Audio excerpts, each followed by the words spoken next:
So obviously, a different look and feel to doing a different version of the Paul Rivera podcast. It was only right. I got you, my brother, Day Draymond Green, on the first episode. What's good, brother? Not much, man. Excited. Always good to talk to my brothers, especially Jesus. This time. Listen, you know what I realized? I realized, aside from the crew and the fam, no one's seen me. So this is when people see this is the first time they're gonna realize I have hair. Absolutely, which is a big deal, by the way. And it's real fans coming back, so they gonna notice that. I'm excited for them to see this. Hey, I called Dre. I can't remember what it was. Actually, you remember this? You can remember back when you was playing in the NBA. We'll get to that in a second. You had just gotten thrown out the game. I'm in the car on my way home from dinner. We have a business dinner in LA. It's me and Chelsea, actually, if you remember. Yes. And on her phone, she goes, "Oh, shit." So, of course, I'm like, "Man, everything okay, like with the kids at home?" She goes, "Yes and no." I said, "What happened?" She's like, "Dre just got thrown out the game." And I'm like, "What?" It's like ESPN. So you got thrown out the game. I'm like, "Wow, man." So I'm like, "All right, cool." Literally like 10 minutes later, I said, I'm going to call him. I call. Dre picks up. "What up, P?" "You doing, baby?" I'm like, "Yo, what happened?" He's like, "Oh, man, whatever. He's like, "More importantly, do you have hair?" Oh, man. Yeah, man. I think, listen, I'm light in the corners, but I think I'm coming back, man. Hey, P, listen here. I'm light in the corners, and I ain't left. So, I honestly, you hold it down better than me these days, brother. It's happy to be back, man. I'm happy to be Welcome back to the bright side or the dark side, however you choose. Hey, you drinking? What you doing? I know it's earlier on your end. It's almost 9 p.m. on the East Coast. You're on the West Coast. I am not drinking. I'm just actually having a bottle of wine. Not having a bottle of wine, having a bottle of water. You're so used to saying a bottle of wine. I've gotten very used to calling it a bottle of wine. However, I'm having a bottle of water. Hey, before we get into it, we got to give someone that's near and dear to my heart, and I know you love. Ramos was like, "Yo," he called me. He's like, "Yo, call me." It's a couple of days ago. I'm like, "Yo, what up?" And a good brother, when someone calls you to put you on the game and it doesn't benefit them at all. Ramos was like, "Yo, you know what? People are home. People are dying for content. Your podcast is dope. You should do a podcast like via video conference." And like, that was it. He didn't ask for nothing. It was nothing. And I was like, "Yo, you know what? You're right, man." I was like, "I'm going to do this again." And of course, I hit you first. I'm like, "Yo, let's do this." You're like, "Yo, let's get busy. Let's do it, man." So shout out to Ramos. Shout out to Ramos. Shout out to Ramos. Just one of the masterminds behind the shop. Hey, Ramos is like the interesting man in the world to me. Like, if you call Ramos right now and you said, "Ramos, I am in Utah and I left my shoes home and I wear a size 14. He'd be like, "No problem. Go down to this store. Not only go to the store, ask for Johnny, tell him you're my family. And you get taken care." Ramos knows everything about every NBA city. Everything about every NBA city, everything about everybody. By the way, we've been doing these weekly Zoom calls, and we're having a conversation on our Zoom call about someone from Detroit. Yes, that's right. No one knows. And Ramos like, "Wait, are y'all talking about," and says the guy's name. And we're like, by the way, yeah, Dre, to your point, no one said the name. No one said what he worked. We were just talking and describing a situation. He's like, "Are you guys talking about dude?" And everyone just like froze, like, "What?" Hey, Ramos got it. I'll never forget my second All-Star game in New Orleans. We're chilling before the game earlier in the day, and I didn't know what I was doing. This is Sunday now, so you figure we're there since Thursday. This is Sunday, and I don't know what I'm going to do after the All-Star game. So finally, I'm like, "Mav, I'm going to go with y'all." Yep. And Mav's like, "All right, well, I'll talk to Brian. The plane's full, but we'll figure it out. Don't worry about it." And so I'm talking to Ramos before the game, and I keep checking with Ramos, like, "Yo, is everything good? Like, is it good?" Yeah. Finally, Ramos says to me, like, you play basketball, right?" I'm like, "Yeah." You great at what you do?" He like, you here? You great at what you do? I'm like, no. He said, you great at what you do? I said, yeah, I'm here. Like, it's All-Star. Right. Like, go be great at that and let me do what I do. Say no more, Ramos. And he has not failed me since. And was everything situated on that trip? Everything was situated. I've never had an easier time transitioning to something in my life. I mean, it was great. Hey, by the way, I'm going to say a funny part of that trip. Do you remember how you lost your watch on that trip? Oh, my God. I know. By the way, I lost my watch and my wallet and my money, supposedly. Hey, that was amazing. You almost got the whole staff fired, dog. That was bad. Where was? By the way, where was everything at? It was all in my bag. Mav, they stole my stuff. My watch is gone. My wallet's gone. My money is gone. Mav's like, you sure? You checked everywhere. I'm like, I've checked everywhere. Mav come and search my room with me. Dump my bag out. This your watch? Yeah, that's my watch. I looked in the bag though. Is this your wallet? Like, yeah, that's my wallet. How about your money? Yeah, that's my money. Mav just walked out and made me pick all of my stuff up. Like turning your pants upside down? He made me pick all my stuff up. That's amazing. I couldn't believe I did that. Oh, man. But listen, first and foremost, man, how are you and the family? Everybody healthy? Everybody safe? Mom? Definitely. Everybody is safe. Everybody's healthy. We've been great. Just been spending a ton of time with them. Yesterday was Hazel's birthday, so, we had a good quarantine birthday with the kids. We got her cake. The kids serenaded her. I was the camera guy, but that was cool. They serenaded her. We all have roles to play.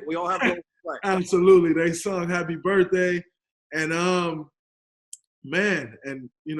went out and got her Mastro's. Mastro's is her favorite restaurant. That's a win. I picked up some Mastro's. And, I mean, it was for under the circumstances, great birthday. And obviously you could never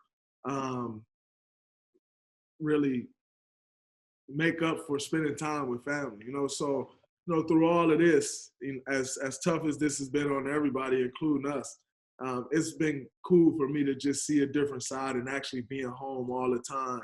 Like, it's been really, really cool. So I got no complaints, man. Dope. Let me ask you this. I have a belief that, this coronavirus, which obviously is terrible, and condolences out there to people that, haven't made it, and family members and friends that know of someone that hasn't made it or are going through it. So, definitely not anything to be taken lightly. But I personally feel, I was having this conversation with Mav the other day, that the moment in which at least us in this country realized, this is really a big, big, big, big deal, is when the NBA said, you know what? We're postponing the season. Mm-hmm. I feel like that was the first domino that dropped, where everyone was like, wait, what is this? Like, the NBA postponing a season. Where were you? How'd you find out that the season had been postponed? That was definitely, when it feels like the whole world tilted. When Adam Silver made the call and postponed the season. And, an interesting thing, obviously being one of the guys who's in the NBA, it happened so fast. We have been talking back and forth with our team because our game was the first game. We were playing Brooklyn the next day, and our game was the first game that they said there would be no fans. And that wasn't even the NBA. That was the mayor of San Francisco banned all gatherings. At the time, it was over 250 people. Got it. Then it kept dwindling down. It went from 250 to 100. It went from 100 to 10.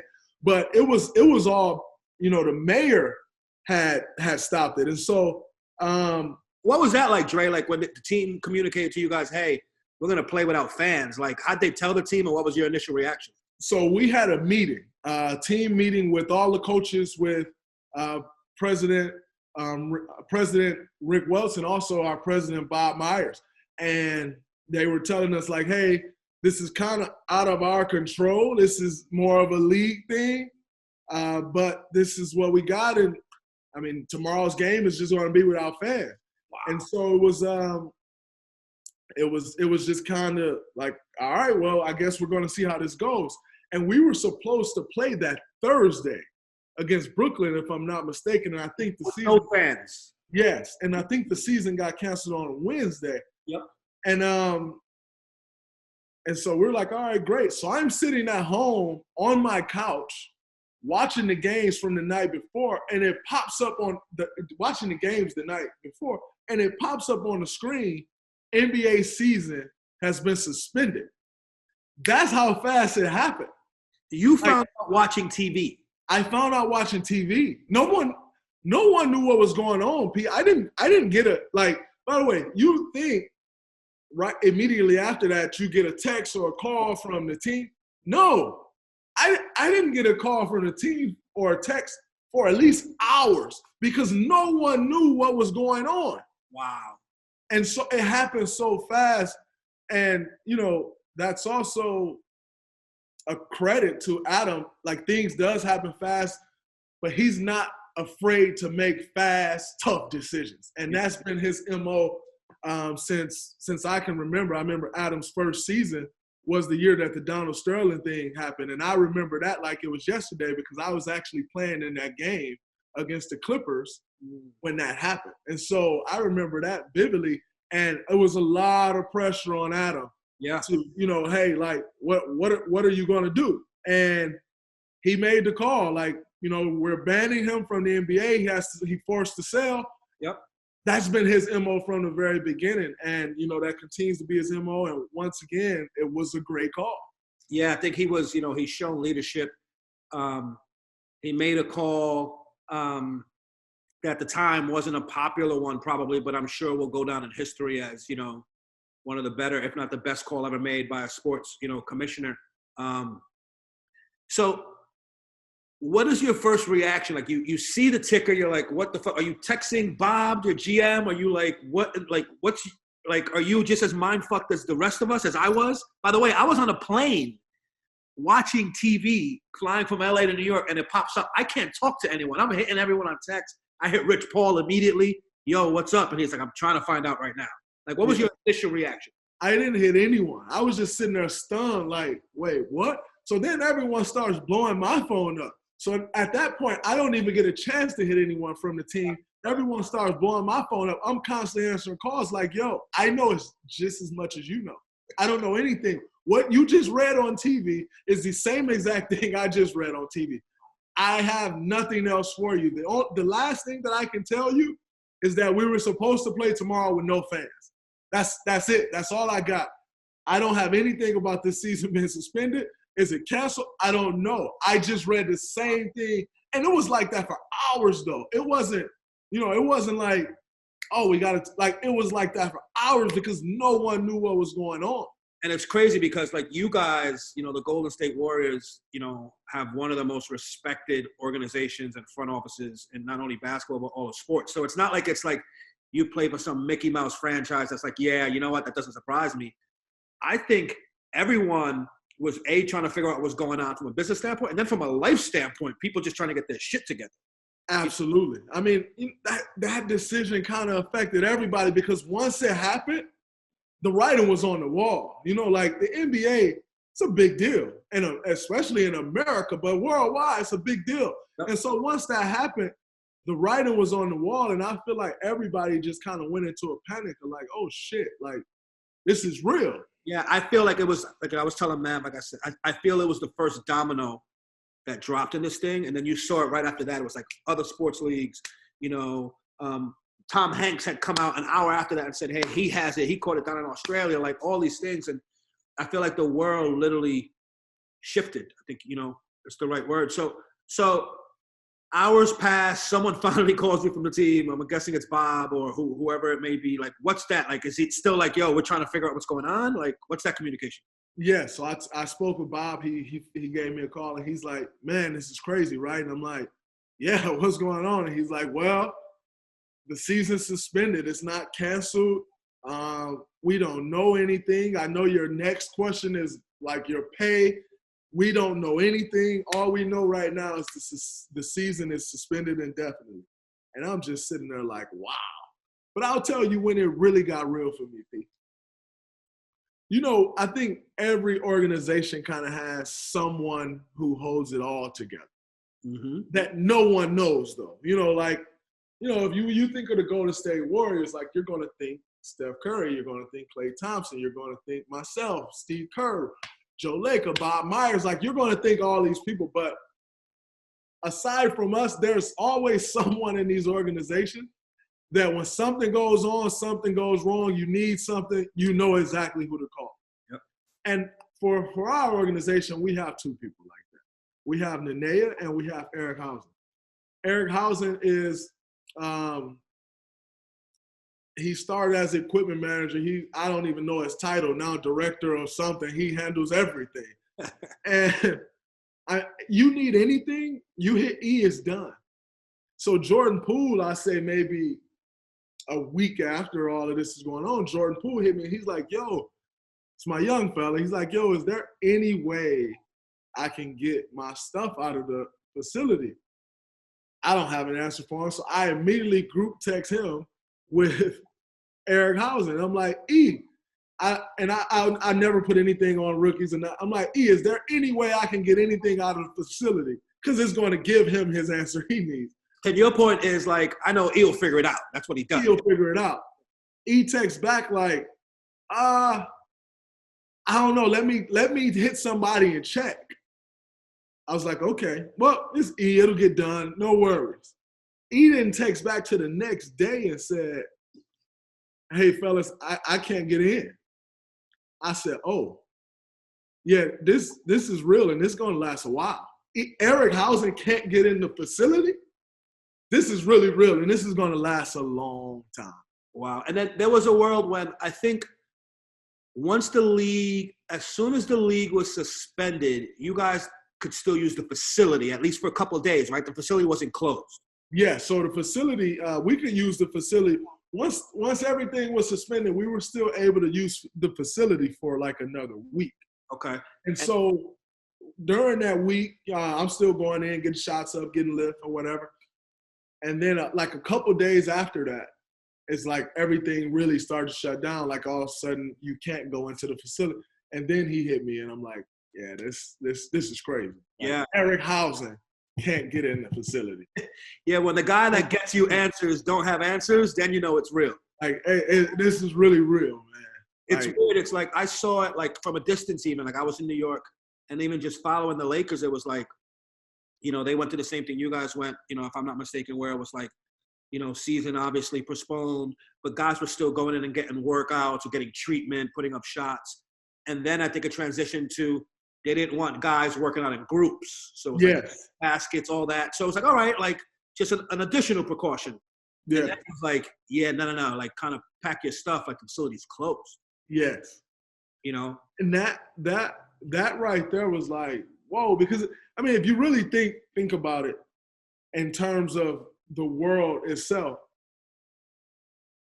at that time, it's still kind of at a point of where everybody's complaining about testing. Like, there's not enough testing available. This state only has 2 tests available a day. This state, I think at the time, California may have been testing like 50 people a day or something like that. And so not only did Eric not be able to give me answers, but at the time, the world still didn't know much, or at least America didn't know much. At that time, it's just like, okay, there's not enough tests, so the numbers are coming in high because they're only testing people with symptoms. But if you don't have symptoms, you're not getting a test. And so, of course, the numbers are – but you really didn't know much because there wasn't much testing available. Right. And so when that happened, it was just like, whoa, like, this is getting mad real because you're kind of learning everything about this whole thing on the fly. Yeah. And that was just one of those situations for me. And like, most people won't quite get it because you don't understand the dynamic of like, that's who we go to for everything. But those that get it will get it. Yeah. It's almost like, I was having a conversation with a colleague recently and he was saying, I was just checking on him if he was okay, working from home and stuff. And he was like, man, he's like, it's tough. He's like, because we have all these things we worry about, like, that jobs are secure, that we can pay the bills, that the kids don't get sick, that we stay healthy for the kids, that we can go grocery shopping for them, all these things. He goes, and I look at my kids and they're just running around like it's nothing, right? And we were saying it's like, when you're a kid and you have your parents, not only do you think like, I'm sure it'll get figured out. My parents will figure it out. You're like, it always gets figured out, right? Absolutely. So now as adults, we have those people we go to that are, Ramos is one of them. Ramos, you call him, we were just saying this, right? He's got an answer. If he doesn't have it, he knows who to go to get it. He can help you troubleshoot it. He can help you. When someone like Ramos is like, I don't know, dog. Like, we're trying to figure this thing out. It's like, oh, this is the real deal. Absolutely. And that's, that's so true. I mean, I even look at my kids today and like, they're starting to understand that, oh, we can't go here, we can't go there. And like even my daughter, who she's 5, she, like the corona this, the corona that. But, it's like, it's real, man. And you go to those people that always got answers, and all of a sudden those answers aren't there anymore. It's deep, but for me, this whole thing is kind of giving me some perspective. We're all kind of running the rat race, and so for me, I moved into my new place in San Francisco. My family and I in December. As the team moved arenas, right? Yeah. Yes, and so we moved in, and we moved into a condo building, and I mean the view is amazing. You see the Bay Bridge, you see the water, you see all of the Oakland. Like, it's an amazing view. You can see South San Francisco, and waking up every day to that. It's not that I didn't appreciate the view, but every day that I wake up, I'm headed to practice. Mm-hmm. I'm headed to shoot around. I'm headed to take my daughter to school. All these different things. And so it's kind of just like, wow, that's nice. I'm out. Wow, man, walk in. Wow, that's nice. But what's the next thing I'm doing? Like there was always this next thing. And so, yes, I appreciated the view, the idea of it, but I never really got a chance to sit down and take it all in. Yeah. And so the one thing that I've noticed throughout all of this is I've been in the Bay Area, not quite San Francisco, but I've been in the Bay Area now it's my 8th year out here. I didn't know how beautiful this city was. And part of the reason I didn't know how beautiful this city was is because it's always that next thing of like, oh man, I'm gonna turn down this street because it gets me around that traffic. Or, like I gotta go this way. Or I'm not even paying attention to where, like, how beautiful this thing is because I'm trying to get to this place. And now that everything has stopped, I've been like going on jogs, around the city and by the water. And like, if I go to the store and I drive to the store and there's no cars on the street, you're actually getting to see everything. I didn't know how beautiful of a city San Francisco was. I said all of that to say, it's really made me just take a step back and appreciate what I do have. Stop worrying so much about what I don't have, what I'm trying to get to, because that's how we are. Like, as people, we're programmed that way. Like, are you going to go get whatever it is that you're trying to get? And so because you're trying to go get that, your mind is just wrapped around that every single day. I don't got it yet, I'm going to get it. And then as people, we're also programmed that, oh, now you got that, what's the next thing? Because if you have enough in you to go get that thing, you probably have enough in you to go get that next thing, because that's just how you're wired. And so I've been sitting here and just going around, and I'm like, I really have to take time, like even when this is over, take the time to appreciate the things that we do have, including, this beautiful city, your family, your friends. Take the time to really appreciate everything, because that next thing is not promised to you. And you can possibly spend the rest of your life chasing that next thing, and you completely forget to appreciate what you actually did work to get. Yep. Let me ask you, I mean, you're still, one of the things that makes you super dope, I used to say the same thing about, our friend Victor Cruz. It's like, you guys aren't caught up in that you're Draymond Green or he's Victor Cruz. It's like, you guys are just regular people. I think at times you even forget. There'll be things you tell me you want to do, and I'm like, you can't do that. Like, it's going to be people, or you need security or whatever, right? I think makes you great. Has your world changed at all? Like when you go on these store runs or you're walking around or whatever, are people still trying to approach you for an autograph or a picture, and you're like, hey, like on some like self, need a little bit of space? Like, has that changed at all? It has changed from the standpoint of I still run into people that will say, "Oh man, like I think what it is. Obviously, when people see you, there's that initial shock, and so we live in a day and age of where, like, you got camera phones, you got social media, you got all of these things, and so it ends up just being natural to people to say like, "Oh, snaps! I see. Can I get a picture?" Right. And what I will say is, to people's credit, those that have been like, "Yo, Draymond, let me get a picture," and then like I'll just look up and they like, you know what? Get it? I got you. You know what I'm saying? And so it has changed from that standpoint. And so you get some people that's like, "Hey man, nice to meet you, good to see you," and keep it moving. Like, much love, stay safe.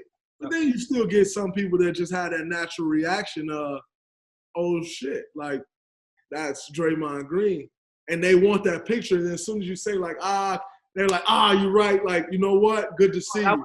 I was tripping. You're right. Absolutely. But it's crazy to see. But like I said, you understand people's natural reaction. Like, that just is what it is. Got it. Let me ask you, I've had the fortune, you and I have vacation together. And, my idea of vacation is like wake up and drink wine till it's time to drink tequila. I'm going to go back to wine and then pass out and go to sleep. That's my vacation. You worked out religiously on our vacation. I know how important that is to you, how serious you take your body. How's this affected you? Or, like, how are you staying in shape, working out? Like, what are you doing daily? Are you doing anything? Like, what's that new regimen for you look like? For me, the part that sucked is just not being able to go to the gym. You know what I'm saying? Like, I love playing basketball. And basketball to me in my life over the course of time has been therapeutic, and so anytime something has gone wrong, the one thing I've always had to turn to is basketball. Even if that's on May 8th, 2009, I'm frustrated with everything, and I just go in the gym at 3 a.m. and just get shots up. Like, it's always been an escape. And so you think about a time where, like, everybody's kind of looking for that escape, like you don't know what's going on, the uncertainty. The one thing that I've always had to dive into was basketball. And so just not being able to dive into that and enjoy that has been a big change for me. On the flip side of that, I've been riding this Peloton bike every morning at 8 a.m. With a lot of the Warriors employees, and they added me to their Slack channel. So, we take a little junk in there, but majority, we're all just pushing each other every day to get up, get that day started the right way. Everybody still has conference calls and all of these things. So 8 a.m. we get up, we lock in, we have a great ride, and then everyone going about their day. And then in my building, you're able to reserve the gym for an hour per household. And so, we've been doing that. Hazel and I have been going down and working out together on the days that we got the gym. And so I've been able to keep my body in shape. Gotcha. Now, for you, yourself, and all of us that has played basketball, that keeping your body in shape and basketball shape is two completely different things. Yeah. And so I've been able to keep my body in shape and kind of have a regimen every day of getting up and working out. And that's been cool. But when I get back on that court, I'm going to pass out. Who knows when that's going to be. So, but nonetheless, my focus has definitely been to really keep my body in shape. Got it. I love it. I mean, you're controlling what you can control, right? And that's ultimately all we can do. I was thinking about something when you said, a little earlier that you guys were supposed to be the first team to play without fans. And that was supposed to be against who? Brooklyn. Yeah. What team in the NBA has had the most, at least documented, coronavirus positive tests? Is Brooklyn. So who's to say if that game happens, right? You guys get sick, you get sick, you know what I'm saying? Like, obviously KD, and we hope, I hear he's doing well, and we hope all those guys are doing well and get speedy recovery and all that, right? It's like, who's to say if you guys would have played that game, how this thing would have turned out for you guys, Absolutely. You could be talking about a completely different world, where, as I've been able to quarantine with my family, and now you're talking quarantining by yourself. Like, that's a completely different thing. I actually saw that, Donovan Mitchell was really like quarantining by himself, and like everybody who's kind of gotten diagnosed has gone into that, but like that's a completely different thing. I've had the luxury of being with my two children, of being with my fiance, and that's been great. And it's also been great for me from a standpoint of we're always gone. Like, I've gotten to see things that I never got a chance to see, and I've been enjoying those things, and even being the father that I'm not allowed to be, which is just being there all the time. Like, that's been good for me. But all of a sudden that game happens and it may not be the same thing. And by the way, it's not even that I would have had necessarily, contracted the virus, but they're going to put the whole team under quarantine because you just, like I said, once again, that's at the time where there aren't enough tests. And so if I didn't have symptoms, I wouldn't have got tested, but I still would have been under a mandatory self-quarantine for 14 days. And so it's crazy how that ended up working out. Yeah, no, totally. Speaking of a, team, do you even know, I know everyone has their own families and things and everyone's trying to figure out their own situations. Do you know if most of your teammates are still in town, if they've left, are you in touch with any of them? Like, what's that been like? Most of the guys are still in town. All the young guys are still in town. Steph's still in town. I think a couple of guys did get out of town and head back home. And, I think that's great because, everyone handles stuff differently. All of a sudden you got a guy out here by himself and, that may not be good either. So I think a few guys definitely went home and that's great for them, especially being that there probably won't be no games or practices or workouts for the foreseeable future. I think it's definitely great to be in a place where you're comfortable, where you're with your loved ones. I think that's great. And, like I said, I've had the luxury of my family is with me out here. So, that's been great for me. But I've been, checking in with, talking to Jordan Poole quite a bit. That's my rook. And he's still out here. His brother lives out here with him, though, so that's been great as well. Let me ask you, Dre, do you think, let me ask you, Dre, because you speak of your rook. You were a rookie at one point, and I've known you for a while now, and it's like the man you are now and the man you were a rookie, you're two completely different people, and that's how it's supposed to be, right? Just with maturity and experience. What do you think of, I won't ask you to think like what rookies are going through, like Draymond Green, how many years in the league are you? 8. Draymond Green, 8 years in the league, Olympic gold medals, All-Stars, NBA championships, all these things, defensive player of the year, like all these things. It's like dealing with something at this level with all your maturity and dealing with this as a rookie. Any advice to rookies that are going through something like this in their first year of the season? It's got to be, if we feel blindsided, I can't imagine how the young guys feel. I think really, like you said, for myself and my workouts, it's really controlling what you can control. To sit there and kind of stress yourself out about something that you can't control, that's only going to compound the problem. And so I think really just locking in and focusing on what it is that you can control, watching game film, and trying to learn in that way, staying in contact with your coaches about, the things that they think you should be looking for and what you should be watching for and different things like that, I think is important. And I think as a rookie, use this time to learn this business. I think so many guys in our industry don't know the business. But you have 450 guys that is the CEO of their own business. And yet you're the CEO of a business that you don't know. You just know how to play basketball, and you're good at that. But you miss out on so much if you don't understand the business side of it. And so, I would say to a lot of younger guys, get to understand your business that you're in and really learn what this business has to offer, because it has a lot of things to offer as far as knowledge goes. And by the way, you may possibly only be in the league for a year or 2 or 3, but this business can teach you stuff that you can apply to life for the rest of your life, that you can apply to businesses outside of basketball. And I think it's important for those young guys to really take this time and learn that business. So coming out of this thing, you're much better off. And now you can just go focus on playing basketball while understanding the business side of it, as opposed to going to play basketball and still relying on someone else to know the business side for you.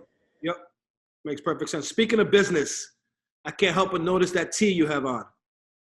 Converse. Big announcement recently. You switched. I mean, although it's all in the same family, they're all in the same swoosh family, you've been a Nike guy, I believe, all your career, right? Correct?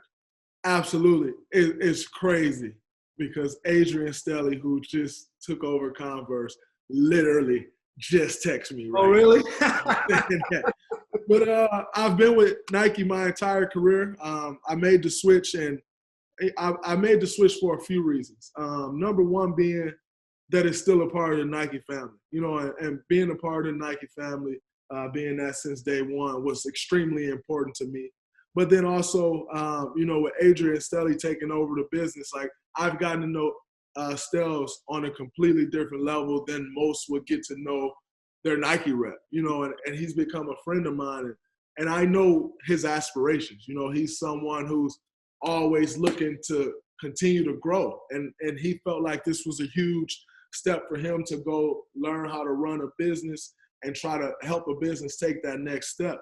And for me, to go work with someone who I thoroughly enjoy working with, who I enjoy spending time with, was important, as someone who's, I'm involved in a lot of business outside of basketball. I love to do business with people who I love to be around, who I love to talk to, because if I enjoy talking to you, talking business with you is never an issue. Absolutely. Being around you, going to a meeting is never an issue because I'm going to enjoy being around you anyway.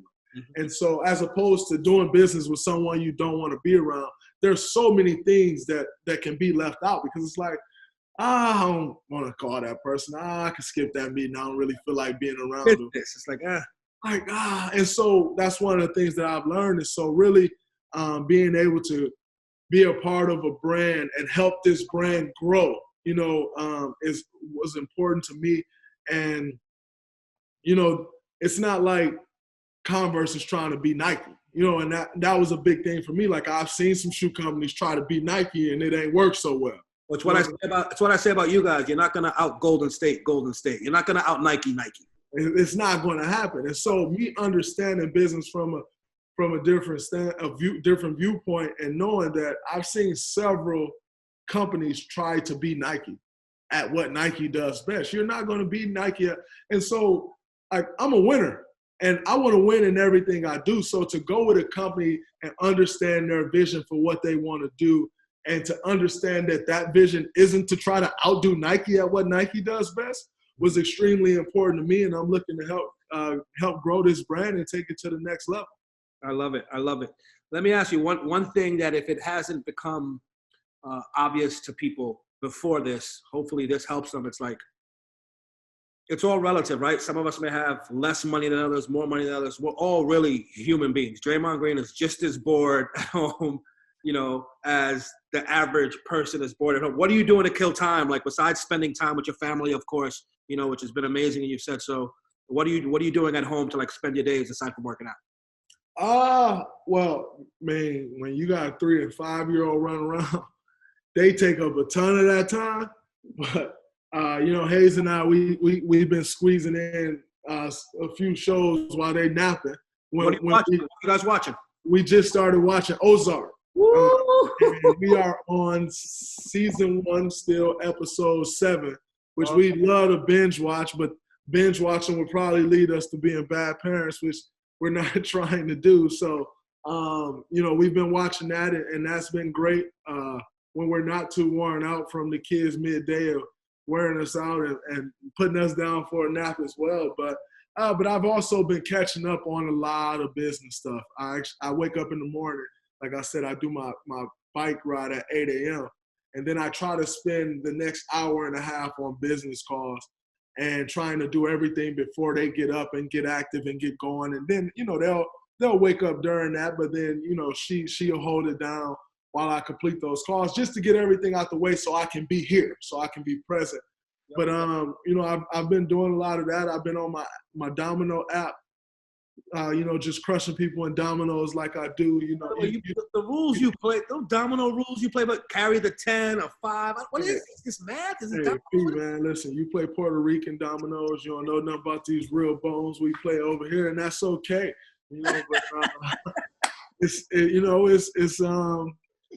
been great, man. So just doing that, crushing people every day, winning my Peloton races, watching Ozark, catching up on some business, having a weekly Zoom with my brothers and drinking some great vino. I've also been trying to educate myself more on the stock market and also educate myself more on wine. Two things I love. I love money. Love it. And I love wine. And so I've really been trying to dive into those two things and really educate myself more in both of those fields. So let me ask you, speaking of movies, and hear me out on this, because the question I'm asking is not going to be the one you think I'm asking. I saw a doc last night, The Scheme, which obviously, I don't know if you had the chance to see it. You're in it because it talks about your high school and whatnot. I don't even want to talk about that. What I want to talk about is something, it talk about a kid who passes away. What was the kid's name? Dorian Dawkins. Was a freshman. He was going into his freshman year, high school. Was he the real deal? He was. By the way, I said I love money. I love nice things. I don't necessarily love money. But money does get you nice things. I like nice things. Very true about you. Dorian was really good, man. I actually had the honor of knowing him since he was like 5 years old. And, I watched him grow from the little kid always in the way on the basketball court to playing up in AAU. And like, of course, he's playing like 2 and 3 grades up. Like, you're not going to get much time. Like, I remember, so his dad was actually my AAU coach. Okay. And I think I was maybe in the 6th grade. And at that time, I think Dorian was in the 1st grade. And 1st or 2nd grade, and he was playing with my younger cousin who, Trey was a freshman when I was a senior. So, yeah, Dorian had to be in the 1st grade. And, no, he was in the 2nd grade because Trey was in the 3rd. And I remember Coach Dawkins put him in the game just to, kill some time, real quick. And he turned around to, sub somebody in for him. And Dorian came down, who pulled up for 3, bam! Before, and he turned back around, what? Sent somebody back to the bench, and he out there rocking. He always just had it. He loved the game of basketball. He loved being around it. He loved playing against older guys. He had it. And he was humble, but he had that arrogance that you need to be great. Hey, I'm humble, and I'm not going to walk around and throw it all in your face. Kid had the biggest smile in the world and always smiling. Very humble kid. But when it came to basketball, he was very arrogant. And I think when you're trying to be great, especially in basketball, you have to have that. And he had it, man. And, he was getting offers from Michigan State. He had just visited Ohio State a couple weeks before he passed away. Incoming freshman?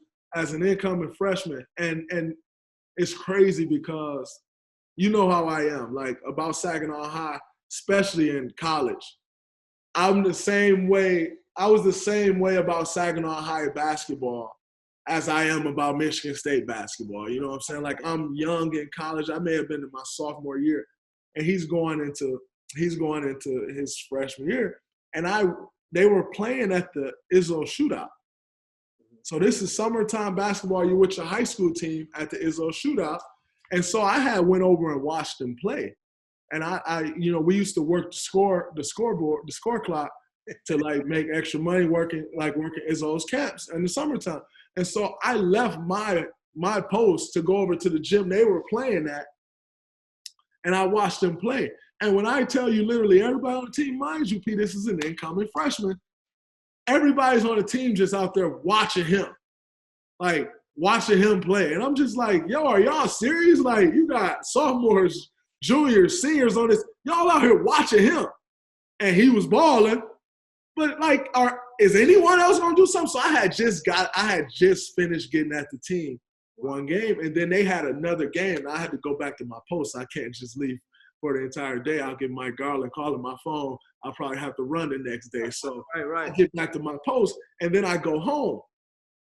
I said maybe it was one more game that evening. I did the game. I went home. I said I had been home for 20 minutes, and I get a call from my little cousin, Trey, who was playing at the time on the team. Like, Day, like, where you at? I'm like, I'm at home. He's like, Dorian at the hospital on Saginaw Street. And I'm like, what? We had Sparrow on Saginaw Street. And I'm like, nah, y'all hotel is on Michigan Street. Y'all just made the wrong turn. Because what he's saying can't make sense to you, right? It don't make sense. But if East Lansing, you got Saginaw, and then you got Michigan. They run adjacent. And so it's just the next light up. So I'm like, no, y'all made the wrong turn, but Sparrow is on Saginaw. No, I'm sorry, I got it mixed up. Saginaw, it's Michigan, then Saginaw. Sparrow is on Michigan. They stand on Saginaw. So he's like, we got Sparrow on Michigan Street. And I'm like, no, y'all turned the street too fast. Y'all supposed to go up one more. And he like, no, we at the hospital. Didi passed out. And I'm like, what? He had a heart attack during our last game and passed out. I'm like, what are you talking about? He's like, we're at Sparrow. So I get in the car, speed to Sparrow. And by the time I get there, Coach Dawkins come out crying, and he just had multiple heart attacks back to back to back. They trying to resuscitate him, but it ain't looking good. And he just crying in my arms. And I'm like, yo, what? Like, nah. He went back in, and he came out maybe 20 minutes later and was like, yo, he passed. Yo, when I asked you this, it's because I saw the doc last night. I didn't even know, like, that you knew the kid. I didn't know that you saw him that day. I didn't know any of that. That's insane. It was crazy. Like, I actually I'm dark as hell. You can't really see my tattoos. And they old now. But this tattoo actually says R.I.P. Ben and R.I.P. and Dorian right there. Oh, shit. Yeah. Like, he tatted on me. Wow. Yeah. Wow. That's life gone too soon, man. Absolutely. Let me ask you, there's no easy way to transition from that, but it feels right that we keep it basketball. Obviously, at this point, it's a best guess, but if you had to guess, let's start here. A, do you think you will play in another NBA game this season? And B, if so, when do you think that would be? In my personal opinion, I don't think so.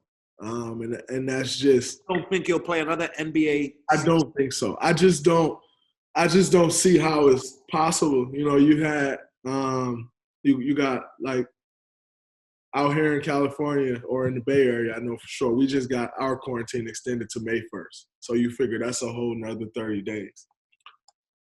I don't know if you saw the news, but I think like Virginia and somewhere over there.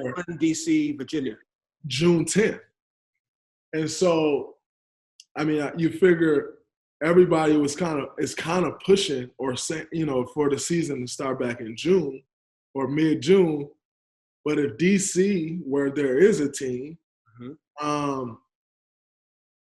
is pushed back to June 10th, then how does that work out? You know, and so, I mean, maybe, you know, you move everyone to a different city or something like that. Like, I don't know how that works. I know the NBA is extremely resourceful, and Adam and the rest of his team and staff, they are always looking for that next thing and always for that next great thing, and that could possibly be something that they do. But in my own opinion, and by the way, that's with no knowledge of the situation. Like, I don't have any other information that no one else has. Like, the same information everybody else have, I have. So that's just my own personal opinion and sitting back and looking at a situation.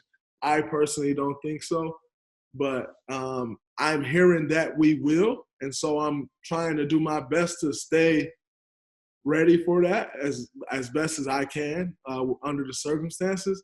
But I personally just don't think so. Wow. I mean, it's crazy. Like, I can't even fathom how we got here. You know what I'm saying? I can't, like, the Olympics being canceled, the season, it's just like that's something, you know, like playing games without fans would have been weird, but at least games would have been being played. And again, I still think, to your earlier point, Adam Silver absolutely did the right thing, clearly, at this point. I can't imagine a world. You know, listen, we all watch, you know, you have a very different vantage point that you play, you know, sports for a living. You play basketball for a living at the highest level.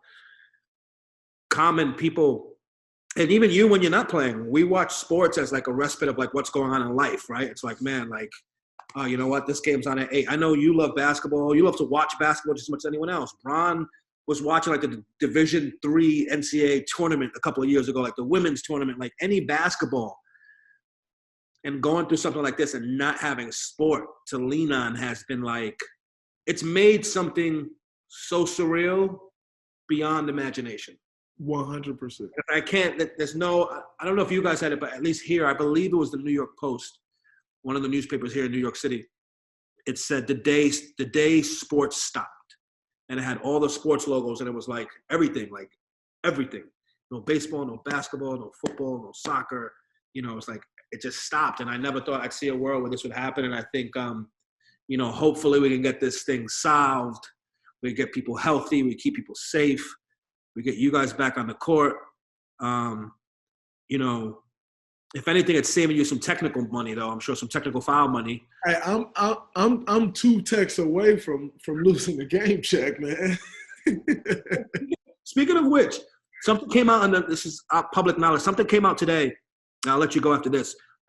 Something came out today about the league is still trying to figure out if you guys are going to get paid the entire season. Like what? No insider information, no nothing. Just what are you hearing about that? Like it's not clear if owners are going to pay players for the rest of the season. Is that correct? Yeah, well, so there's a section in our contract that pretty much says, you know, once, like, under a pandemic, like if a pandemic was to happen, which obviously is happening, we don't get paid. And so we don't know, we don't know if we get our next check or not. And we're now currently in that pay period. We don't know. And so when I said, like this thing is going day by day, and just as much information as everyone else has in the world about the NBA, I have that same information. I meant that from like the bottom of my heart. Like, we don't know if we get paid our next check or not. And let me ask you what you can share is, how do most, I'm not even saying you, how do the average NBA players get paid? Is it bi-weekly during the season? What's that look like? Most players get paid over the course of 12 months on every 2 weeks. Okay, like a regular working human being. There are some contracts that, including my next contract that Rich Paul did, where you get paid some money up front and some more, and then over the course of X amount of weeks. But most contracts, and when I say most, I'm talking there may be 10 or 11 contracts. I was actually just reading the other day. I think there's actually like 15 or 16 contracts that some money is paid up front. I think Rich has done 10 of them. I'm going to toast to, I know you're a drinker, I'm going to toast to Rich Paul, man. Absolutely. The man is great at his job. He's great at what he does, and he loves what he does. But, yeah, so, I mean, we don't know. 89% of contracts are done, like you were saying, like every 2 weeks, over 12 months for the most part. Absolutely. And, I mean, it's crazy. We don't know, and, you know, I don't want anybody to feel bad for me. Like, you know, I'm fine. Like, you know, I worry about, you know, people out here that don't have the means that we have and aren't receiving a paycheck and is worried about how they're going to pay their rent and, like, where their next meal is coming from. Like, that's where my heart is. I'm, you know, like, you know, if we're not paid, I'll be fine. But, you know, how can we help? How can we figure this thing out to help those people? Because it's still affecting people everyday life. It's not like, you know, this thing happened and people stop collecting rent. Like, no, people are still collecting rent. And so, you know, there's still regular shit like, there's parents out there like, how am I going to put food on the table in 2 weeks, right? People were working really hard for a check, and I think there's a negative connotation to like living check to check now. Like there's people that work really hard to earn money to provide for their families, and it's like that's the scary thing when you hear of like the numbers of people that have been laid off. I think the stat I read was in the last month, I think like 3.5 million people applied for unemployment. And that beat the high before that was like 600,000. Yeah, it's absurd, P. And like, I actually saw that stat maybe 2 weeks, like a week and a half ago. Like, where are we today? It's got to be still going up, because I've even heard of some people as soon as yesterday getting laid off. And so that number is still rising. And so, like, how do we figure this thing out? Most importantly, how do we get everybody healthy? How do we save lives and get everybody healthy? But then, like, how do we figure that thing out so people can feed their family? I mean, even like getting back to school, like, some kids eat twice a day at school. I was one of those kids. Same. And so, you start to think about that, and that's 2 meals that kids aren't getting that their family probably can't afford to provide for them. Like, I know Steph Curry recently did something out here, I think, where he like helping bridge that gap, and like maybe it's like giving 1 million meals or something like that through his, I'm going to butcher the name, but it's Hunger for Life or something like that him and Aisha has going. And I thought that was great. And that's something that they've been doing. Obviously, Aisha is into cooking, and so it makes a ton of sense that they have that resource right there to be able to do that. But it's great by them, because there's a lot of people that has lost meals due to schools being closed, and so hopefully we can really get this thing figured out, get everyone healthy, get everyone back to work, and get our world moving again. And I never thought I'd see the day where like it's kind of like the world is like on pause. Like I never thought I'd see the day. I always say to my friends, like, yo, there's not enough time in the day, and like everything to like just fly by. Like the world is kind of on pause right now. Like the day on the calendar is changing, but nothing else except for the infection rate and death tolls. And so hopefully we can get this thing figured out, man, because it sucks, it hurts, it's sad, and it's not good for anyone. No, we got to get it figured out. I have faith that we will, man. And I want to thank you, Dre. I don't want to hold you anymore. I'm sure you'll have – I'm surprised none of the little ones haven't run across the screen or anything like that yet, as they do when we normally FaceTiming or whatnot. Want to thank you for the time, brother. Hopefully we do this again once everyone is back healthy, the world is back, restored, and maybe we're even back playing a little bit of basketball and whatnot. So appreciate your time. My love to the family, and I'm sure I'll text you 20,000 times tonight. No doubt. Love you, brother. Thanks for having me, man. Peace.